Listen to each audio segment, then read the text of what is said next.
Shalom, selamat pagi sahabat D5 sekalian. Firman Tuhan yang menyapa kita di pagi hari ini tertulis dalam Matius 5 ayat yang ke-19. Beginilah firman Tuhan, karena itu siapa yang meniadakan salah satu perintah hukum Taurat, sekalipun yang paling kecil, dan mengajarkannya demikian kepada orang lain, ia akan menduduki tempat yang paling rendah di dalam kerajaan sorga. Tetapi siapa yang melakukan dan mengajarkan segala perintah hukum Taurat, ia akan menduduki tempat yang tinggi di dalam kerajaan sorga. Saudara-saudara yang terkasih dalam nama Tuhan Yesus Kristus, seorang penginjil bernama Fred Brown menggunakan 3 ilustrasi dalam menjelaskan penerapan hukum Taurat yang benar. Pertama, ia menyamakan hukum Taurat dengan cermin kecil yang dipakai oleh seorang dokter gigi. Dengan cermin itu, ia dapat melihat lubang pada gigi. Namun, dokter tidak dapat mengebor gigi dengan cermin tersebut. Ia harus menggunakan alat lain yang bisa mengebor gigi. Cermin dapat menunjukkan lubang, tetapi tidak dapat dipakai untuk menambal. Kedua, Brown membandingkan hukum itu dengan senter. Bila lampu di rumah tiba-tiba padam, kita akan menggunakan senter untuk menuju ke kotak listrik. Senter membantu kita melihat sekring yang putus atau saklar pemutus yang rusak, tetapi kita tidak dapat memasang senter pada tempat sekring atau saklar tersebut. Yang ketiga, Brown menyamakan hukum Taurat dengan tali pengukur. Seorang buruh bangunan menggunakan tali untuk melihat apakah hasil kerjanya sudah lurus terpasang. Jika ada suatu kesalahan, ia tidak akan menggunakan tali pengukur itu untuk memperbaikinya. Ia akan menggunakan palu dan gergaji. Saudara-saudari yang terkasih dalam nama Tuhan Yesus Kristus, Rasul Paulus berkata, kita tahu bahwa hukum Taurat itu baik kalau tepat digunakan. Seperti yang tertulis dalam 1 Timotius 1 ayat yang ke-8. Hukum Taurat Allah dapat mengungkap dosa, tetapi tidak memberikan pemecahannya. Jawabannya terdapat dalam diri Yesus Kristus. Dia telah menanggung kesalahan kita di atas kayu salib, dan kini Dia menawarkan kehidupan yang baru. Tatkala kita beriman kepadanya sebagai juru selamat pribadi, Dia akan mengampuni dan memampukan kita untuk hidup dengan kekuatan yang Dia berikan, serta menyenangkan hatinya.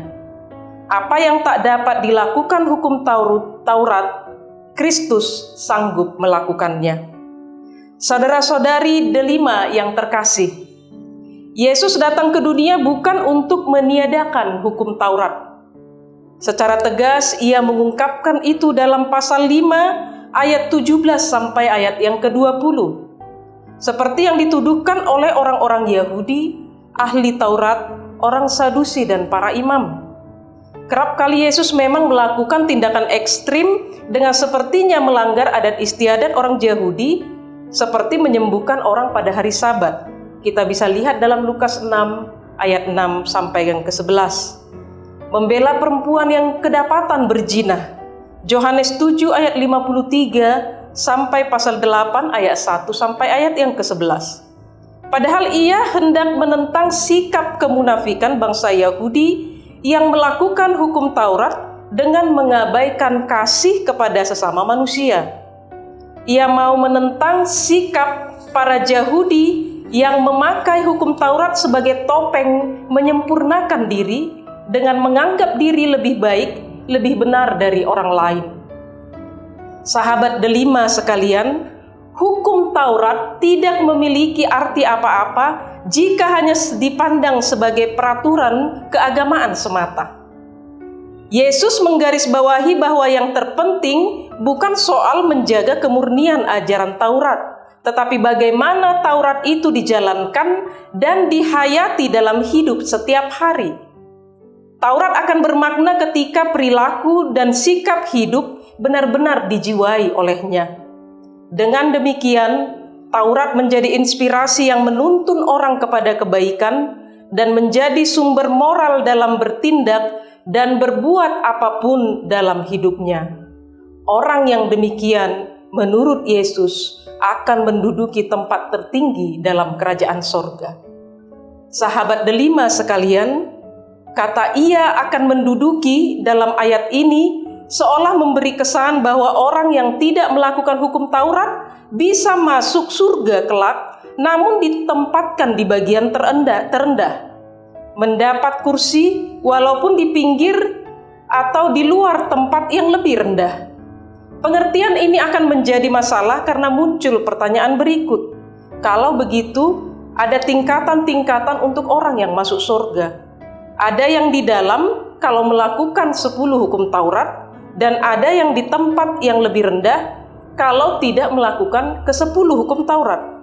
Orang-orang akan salah pengertian dengan menyangka bahwa di dalam kerajaan sorga kelak akan ada pengkelas-kelasan kedudukan. Dalam Holy Bible, King James Version disebutkan shall be called least, akan disebut rendah, kecil atau sedikit. Lebih mengarah kepada jumlah atau angka, bukan kursi kedudukan di dalam kerajaan sorga. Saat seseorang meniadakan hukum Taurat, bahkan kalau hanya bagian yang paling kecilnya, maka ia juga akan menjadi bagian yang paling terkecil yang tidak penting di dalam kerajaan sorga. Menunjukkan bahwa begitu pentingnya pengikut Yesus Kristus melakukan hukum Taurat, namun saat melakukan hukum Taurat, sebagai orang percaya kita melakukannya bukan supaya kita selamat, karena hanya Yesus Kristus sajalah jalan keselamatan kita. Namun kita yang diselamatkan oleh Yesus Kristus akan membuahkan iman percaya kita dengan setia dan tunduk melakukan hukum Taurat. Amin.